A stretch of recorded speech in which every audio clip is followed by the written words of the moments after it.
أحسن الله إليكم. السؤال الثالث من ألمانيا، يقول السائل: ما هو تعريف الحزبية وما هو حكمها؟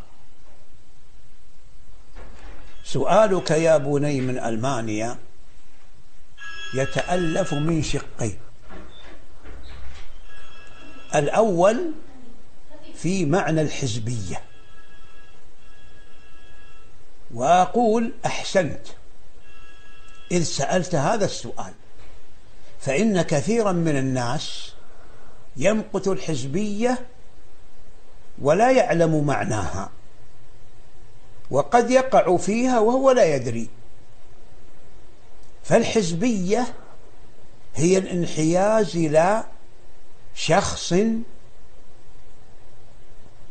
أو أشخاص أو جماعة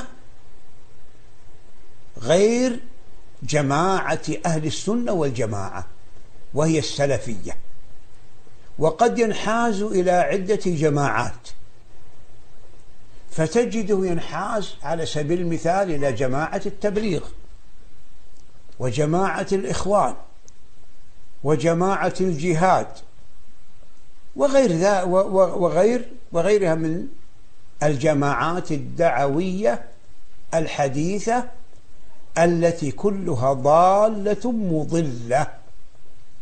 أقول ذلك ولا أجد فيه غضاضة، لأني أدين الله به. فتجده يوالي في من انحاز إليه جماعة أو فردا أو أفرادا، يوالي ويعادي فيهم.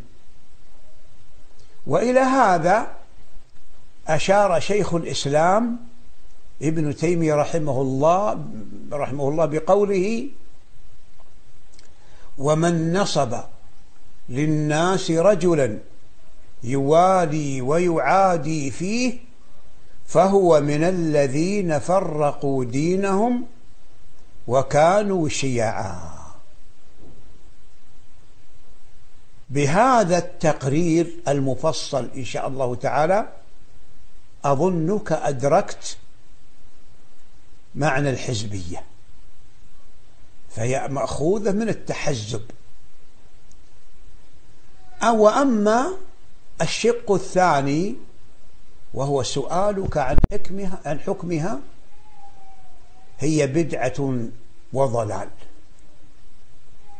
فمن تحزب إلى غير الجماعة السلفية، وهم أهل الحديث وأهل الأثر والطائفة المنصورة والفرقة الناجية وأهل السنة والجماعة، فهذا واقع الحزبية المقيتة، وهو من الذين فرقوا دينهم وكانوا شيعا.